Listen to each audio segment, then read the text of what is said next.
পর্যায়ের প্রতিবেদনটি আমরা দেখছিলাম। এই বিষয়ে কমলাপুর রেল স্টেশন থেকে সবশেষ খবর জানাতে সরাসরি আমাদের সঙ্গে যুক্ত হয়েছেন রাজু আহমেদ এবং একই সঙ্গে সড়ক যাত্রার খবর বা বাস যাত্রার খবর আমাদেরকে জানাতে আমাদের সঙ্গে যুক্ত আছেন জাওয়াদ মাহমুদ। প্রথমেই চলে যাব রাজুর কাছে। রাজু, শিডিউল বিপর্যয়ে পড়া ট্রেনগুলো কমলাপুর ছেড়েছে কিনা এবং সিগন্যাল জটিলতার বিষয়ে কি বলছেন স্টেশন কর্তৃপক্ষর যারা আছেন, তারা বিস্তারিত জানাবেন।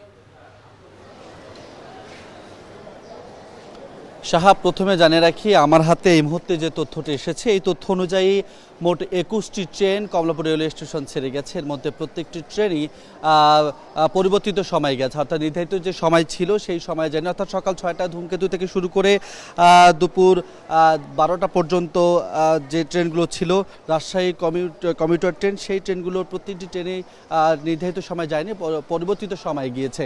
আর সেই সঙ্গে যদি জানিয়ে রাখতে উল্লেখযোগ্যভাবে যদি বলি যে ধূমকেতু এক্সপ্রেস, পর্যটক express, Parabat express, Nilsagar express এই যে এবং সোনার বাংলা এক্সপ্রেস, এই যে 5টি ট্রেন, এই 5টি ট্রেন দীর্ঘ সময় পর অর্থাৎ 2 থেকে 3 ঘন্টা পর কিন্তু এই স্টেশন ছেড়েছে। আর সেই সঙ্গে জানিয়ে রাখতে চাই যে ভোর 4টা বাজে এই কমলাপুর রেল স্টেশনের যে সফটওয়্যার দিয়েই মূলত সিগন্যালগুলো আদান প্রদান করা হয়, বিভিন্ন রুট নির্ধারণ করে দেওয়া হয় কোন প্ল্যাটফর্মে আসলে ট্রেনগুলো ঢুকবে। সেই সিগন্যালে জটিলতা দেখা দেওয়ার কারণেই ব্যাঘাত ঘটে। ফলে 4টা থেকে 6টা পর্যন্ত কমলাপুর রেল স্টেশনে কোনো ট্রেনই ঢুকতে পারেনি। ফলে এই যে শিডিউল বিপর্যয় ঘটনা সেটি ঘটেছে। যদিও স্টেশন কর্তৃপক্ষ এবং স্টেশন ম্যানেজার আমরা যিনি রয়েছেন সাজুল ইসলাম, তার সঙ্গে কথা বলেছি। তিনি যেমনটি বলছেন যে অল্প কিছুক্ষণের মধ্যেই এই যে শিডিউল জটিলতা যেটি রয়েছে সেটি স্বাভাবিক করা যাবে। এবং আমরা প্রশ্ন করেছিলাম যে আজকে যেহেতু কয়েক ঘন্টা পর এই ট্রেনগুলো ছেড়ে যাচ্ছে নিজ গন্তব্যে, সেদিক থেকে সেই ট্রেনগুলো ফিরে আসতে আগামীকাল আসলে কোনো ধরনের সময়ের প্রয়োজন হবে কিনা বা শিডিউল বিপর্যয় আগামীকাল পর্যন্ত থাকবে কিনা সেই বিষয়ে তিনি বলছেন যে আশা করছেন আগামীকাল স্বাভাবিক সময়ে মূলত ট্রেনগুলো ছেড়ে যাবেন।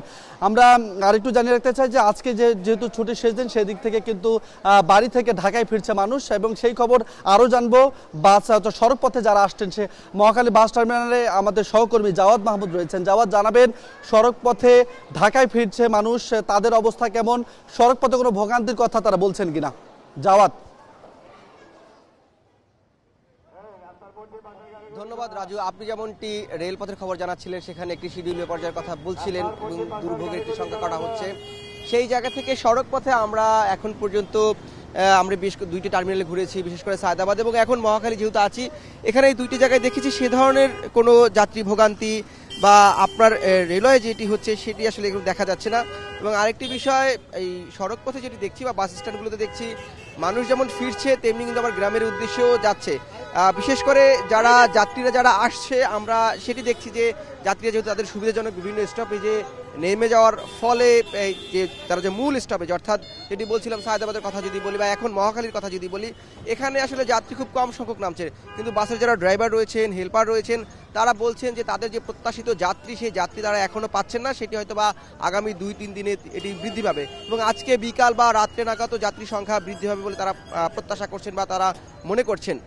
এর পাশাপাশি আজকে অনেকেই আবার দেখা যাচ্ছে গ্রামে ফিরে যাচ্ছেন, কারণ অনেকেই আপনি জানেন যে বিভিন্ন ধরনের পেশার সাথে যুক্ত রয়েছে, বিশেষ করে কারো ব্যবসা প্রতিষ্ঠান রয়েছে কিংবা বেসরকারি বিভিন্ন খাতে যারা চাকরি করেন, তাদের ক্ষেত্রে তারা আসলে যেতে পারেননি পরিবারের সাথে ঈদ আনন্দ ভাগাভাগি করার জন্য। এবং আজকে যেহেতু সরকারি ছুটি শেষ হচ্ছে সেহেতু তাদের অন্য সহকর্মীরা ফিরছেন এবং তারা নতুন করে যাচ্ছেন পরিবার পরিজন নিয়ে। এবং যারাও ফিরছেন এবং তাদের মধ্যেও আমরা দেখতে পাচ্ছি যে পরিবার পরিজনকে অনেকে রেখে আসছেন।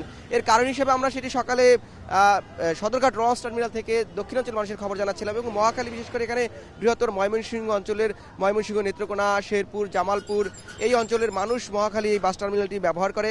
তারা অনেকে ব্যক্তিগতভাবে নিজে এসেছেন, পরিবার পরিজনকে রেখে এসেছেন এবং যেহেতু এই সপ্তাহে তারা আরও 3 দিনের একটি ছুটি পাবে, 26 তারিখ যেহেতু একটি সরকারি ছুটি রয়েছে, এরপরেই শুক্র শনিবার রয়েছে, তারা বলছেন তারা পরিবার পরিজনকে এই জন্যই রেখে এসেছেন। এবং যেহেতু শিক্ষা প্রতিষ্ঠানও বন্ধ রয়েছে রাজধানীর বা সারা বাংলাদেশ সহ, সে কারণেই আসলে তারা পরিবার পরিজনকে রেখে আসছেন এবং আবার তারা পরিবার পরিজন নেমে নিয়ে আসতে যাবেন। সম্ভবত এই কারণেই এখন পর্যন্ত সড়ক পথে সে ধরনের যাত্রীর চাপ বা ভিড় লক্ষ্য করা যাচ্ছে না। এই ছিল এখন পর্যন্ত মহাখালী বাস টার্মিনাল থেকে আমার কাছে সবশেষ।